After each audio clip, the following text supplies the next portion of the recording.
ಪಲಾವ್ ಅಂದರೆ ಸಾಕು ಆಲ್ಮೋಸ್ಟ್ ಎಲ್ಲರೂ ತುಂಬಾ ಇಷ್ಟಪಟ್ಟು ತಿನ್ನುವಂತಹ ಒಂದು ಸೂಪರ್ ಹೆಲ್ದಿ ಬ್ರೇಕ್ಫಾಸ್ಟ್ ರೆಸಿಪಿ.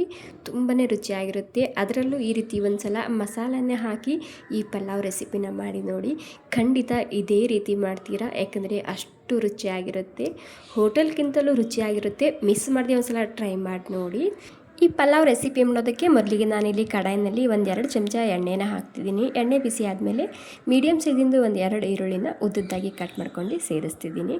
ಇವಾಗ ಈರುಳ್ಳಿ ಜಸ್ಟ್ ಮಿಕ್ಸ್ ಮಾಡ್ಕೊಂಡಿನಿ ನಾನು. ನಂತರ ಇದಕ್ಕೆ ಅರ್ಧ ಚಮಚ ಸೋಂಪು ಮತ್ತು ಒಂದು 4 ಲವಂಗ ಹಾಗೆ ದಾಲ್ಚಿನ್ನಿ ಹಾಕ್ಕೊಂಡಿನಿ. ಸ್ವಲ್ಪನೇ ಹಾಕ್ಕೋಬೇಕು, ಫ್ಲೇವರ್ ತುಂಬ ಸರಿಯಾಗಿರುತ್ತೆ. ಹಾಗೆ ಖಾರಕ್ಕೆ ಎಷ್ಟು ಬೇಕು ಅಷ್ಟು ನೋಡ್ಕೊಂಡು ನೀವಿಲ್ಲಿ ಹಸಿಮೆಣ್ಸಿನ್ಕಾಯಿನ ಹಾಕ್ಕೋಬೋದು. ಅದ್ರ ಜೊತೆಗೆ ಹಸಿ ಶುಂಠಿ ಹಾಗೂ ಬೆಳ್ಳುಳ್ಳಿನ ಹಾಕ್ಕೊಂಡಿನಿ. ಇದರಲ್ಲಿ ಈ 3 ಸಾಮಗ್ರಿ ಮಿಕ್ಸ್ ಮಾಡ್ದೆ ಹಾಕಿ ತುಂಬಾ ಫ್ಲೇವರ್ಫುಲ್ಲಾಗಿ ಬರುತ್ತೆ ಈ ರೈಸ್. ಇವಾಗ ನೋಡಿ ಎಲ್ಲನೂ ಸೇರಿಸಿ ಹಸಿ ವಾಸನೆ ಆಗೋ ತನಕ ಮೊದಲಿಗೆ ಹುರ್ಕೋಬೇಕಾಗುತ್ತೆ. ತುಂಬ ಈಸಿಯಾಗಿ ಮಾಡ್ಕೋಬೋದು. ಸೊ ಮಿಸ್ ಮಾಡದೆ ಒಂದು ಸಲ ಟ್ರೈ ಮಾಡಿ ನೋಡಿ, ನೀವು ತುಂಬಾ ರುಚಿಯಾಗಿರುತ್ತೆ. ಸೊ ಖಂಡಿತ ಮತ್ತೆ ಇದೇ ರೀತಿ ಮಾಡ್ತೀರಾ. ಇವಾಗ ನೋಡಿ ಎಲ್ಲನೂ ಹಸಿ ವಾಸನೆ ಹೋದ್ಮೇಲೆ ನಾನಿಲ್ಲಿ 1 ಹಿಡಿ ಆಗುವಷ್ಟು ಪುದೀನ ಸೊಪ್ಪು, 1 ಹಿಡಿ ಆಗುವಷ್ಟು ಕೊತ್ತಂಬರಿ ಸೊಪ್ಪು ಹಾಕ್ಕೊಂಡಿನಿ. ಈ ಎರಡು ಸೊಪ್ಪು ಹಾಕಿದ್ಮೇಲೆ ಮತ್ತೆ ಇದನ್ನು ಹಸಿ ವಾಸನೆ ಆಗೋ ತನಕ ಹುರ್ಕೊಂಡು ತೊಗೋಬೇಕು. ಇಲ್ಲಿ ನಾನು 2 ಸೊಪ್ಪು ಹಾಕಿದ ಮೇಲೆ 1-2 ಚಮಚ ಒಣ ಕೊಬ್ಬರಿ ಪೌಡರ್ ಹಾಕುವಾಗ ಕ್ಯಾಮ್ರಾ ಆಫ್ ಇತ್ತು, ರಿಕಾರ್ಡ್ ಆಗಿಲ್ಲ. ಇದಕ್ಕೆ ಒಂದು ಸ್ವಲ್ಪ ನೀರು ಹಾಕ್ಕೊಂಡು ಸ್ಮೂತಾಗಿ ರುಬ್ಕೊಂಡು ತೊಗೊಂಡಿದ್ದೀನಿ ನೋಡಿ ಈ ರೀತಿ. ಇವಾಗ ಮಸಾಲ ರೆಡಿಯಾಗಿದೆ. ಕುಕ್ಕರಿಗೆ ಇವಾಗ ತುಪ್ಪ ಹಾಗೂ ಮತ್ತು ಒಂದು ಸ್ವಲ್ಪ ಎಣ್ಣೆ ಸ್ವಲ್ಪ ಹಾಕ್ತಿದ್ದೀನಿ. ತುಪ್ಪ ಇಲ್ಲ ಅಂದರೆ ಸ್ಕಿಪ್ ಕೂಡ ಮಾಡ್ಬೋದು, ಬಟ್ ಇದ್ದರೆ ಹಾಕಿ ಫ್ಲೇವರ್ ತುಂಬಾ ಸರಿಯಾಗಿ ಬರುತ್ತೆ ಈ ರೈಸ್ಗೆ. ಇವಾಗ ಇಲ್ಲಿ ಮತ್ತೆ ಒಂದು ಸ್ವಲ್ಪನೇ ಪಲಾವ್ ಸ್ಪೈಸಸ್ ಹಾಕ್ತಿದ್ದೀನಿ. ಓಕೆ ನೋಡಿ, ಪಲಾವ್ ಸ್ಪೈಸಸ್ ಹಾಕಿದ್ಮೇಲೆ ಒಂದು ಸ್ವಲ್ಪ ಈ ಎಣ್ಣೆಯಲ್ಲಿ ಹುರ್ಕೋಬೇಕಾಗುತ್ತೆ. ನಂತರ ಇವಾಗ ನಾವು ರುಬ್ಬಿದಂತಹ ಈ ಮಸಾಲಾನ ಹಾಕ್ತಿದ್ದೀನಿ. ಇವಾಗ ಈ ಮಸಾಲ ಹಾಕಿದ್ಮೇಲೆ ಮತ್ತೆ ಒಂದು 2-3 ನಿಮಿಷದನ್ನು ಈ ರೀತಿ ಎಣ್ಣೆಯಲ್ಲಿ ಹುರ್ಕೋಬೇಕಾಗುತ್ತೆ.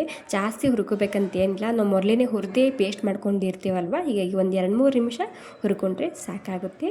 ಇವಾಗ ಇದಕ್ಕೆ 1 ಚಮಚ ಧನಿಯಾ ಪುಡಿ ಹಾಕ್ತಿದ್ದೀನಿ, ಅಂದರೆ ಕೊತ್ತಂಬರಿ ಪೌಡರ್ ಹಾಕ್ತಿದ್ದೀನಿ. ಹಾಗೆ ಒಂದು ಅರ್ಧ ಚಮಚ ಅರಿಶಿನ ಹಾಕ್ತಿದ್ದೀನಿ.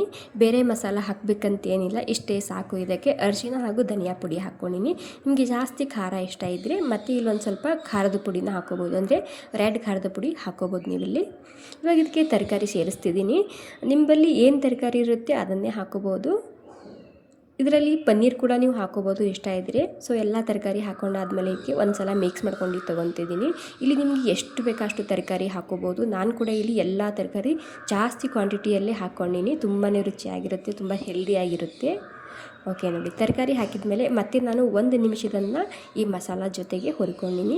ನಂತರ ಇಲ್ಲಿ ನೀರನ್ನ ಹಾಕ್ತಿದ್ದೀನಿ. ನಾನಿಲ್ಲಿ ಯಾವ ಕಪ್ಪಿಲೆ ಅಕ್ಕಿ ತೊಗೊಂಡಿನಲ್ವ ಅದೇ ಕಪ್ಪಿಲೆ 2 ಕಪ್ ಅಕ್ಕಿಗೆ ಒಂದು 4 ಕಪ್ ಆಗೋಷ್ಟು ನಾನಿಲ್ಲಿ ನೀರನ್ನ ಹಾಕ್ಕೊತಿದ್ದೀನಿ. ಇಲ್ಲಿ ನೀವು ಬಾಸ್ಮತಿ ಅಕ್ಕಿ ತೊಗೊಂಡ್ರೆ ಒಂದು 3 ಕಪ್ ಹಾಕೋಬೇಕಾಗುತ್ತೆ. 2 ಕಪ್ ಅಕ್ಕಿಗೆ 3 ಕಪ್ ಆಗೋಷ್ಟು ನೀರನ್ನ ಹಾಕ್ಕೊಳ್ಳಿ. ನಾನಿಲ್ಲಿ ನಾರ್ಮಲ್ ಅಕ್ಕಿ ತೊಗೊಂಡಿದ್ದೀನಿ, ಅಂದರೆ ದಿನಾಲೂ ನಾವು ಮನೆಯಲ್ಲಿ ಯಾವ್ದು ಅಕ್ಕಿ ಅನ್ನ ಮಾಡೋದಕ್ಕೆ ಬಳಸ್ತೀವಲ್ವ ಅದೇ ಅಕ್ಕಿ ತೊಗೊಂಡಿದ್ದೀನಿ.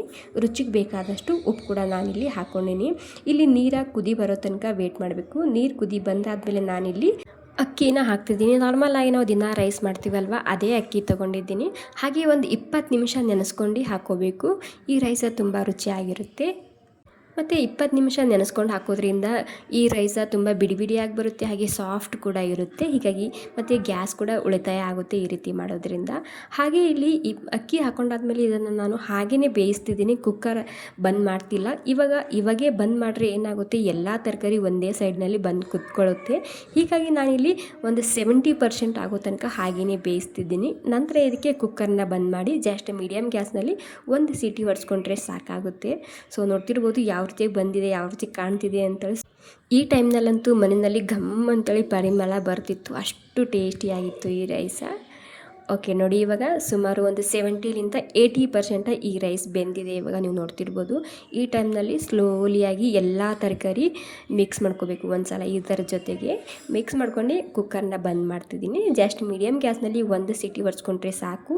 ಇಲ್ಲಿ ನೀವು ಬಾಸ್ಮತಿ ಅಕ್ಕಿ ತೊಗೊಂಡ್ರೆ 1 ಸೀಟಿ ಹೊಡೆಯೋದಕ್ಕಿಂತ ಮೊದಲೇ ಗ್ಯಾಸ್ನ ಬಂದ್ ಮಾಡ್ಕೋಬೇಕು.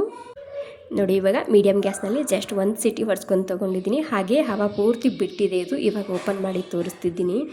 ವಾವ್! ಏನು ಸಖತ್ತಾಗಿ ಬಂದಿದೆ ಗೊತ್ತಾ. ಟೇಸ್ಟ್ ಕೂಡ ಮಸ್ತಾಗಿರುತ್ತೆ. ಮಿಸ್ ಮಾಡ್ದೆ ಒಂದ್ಸಲ ಟ್ರೈ ಮಾಡಿ ನೋಡಿ. ನಿಮಗೇನಾದರೂ ಸ್ಪೆಷಲಾಗಿ ಮಾಡ್ಬೇಕು ಅಂದ್ಕೊಂಡ್ರೆ ಸಿಂಪಲಾಗಿ ಈ ರೀತಿ ಜಾಸ್ತಿ ತರಕಾರಿನ ಹಾಕಿ ಪಲಾವ್ ರೆಸಿಪಿನ ಮಾಡಿ ನೋಡಿ. ಮಕ್ಕಳಿಗೆ ಕೂಡ ತುಂಬ ಇಷ್ಟ ಆಗುತ್ತೆ. ಓಕೆ, ಈ ಸಿಂಪಲ್ ಹೆಲ್ದಿ ಪಲಾವ್ ರೆಸಿಪಿ ನಿಮಗೆ ಸ್ವಲ್ಪನಾದರೂ ಇಷ್ಟ ಆಗಿದ್ರೆ ಒಂದು ಲೈಕ್ ಮಾಡಿ. ರಾಯ್ತಾ ಜೊತೆಗೆ ಸೂಪರಾಗಿರುತ್ತೆ. ಟ್ರೈ ಮಾಡಿ ನೋಡಿ. Thank you.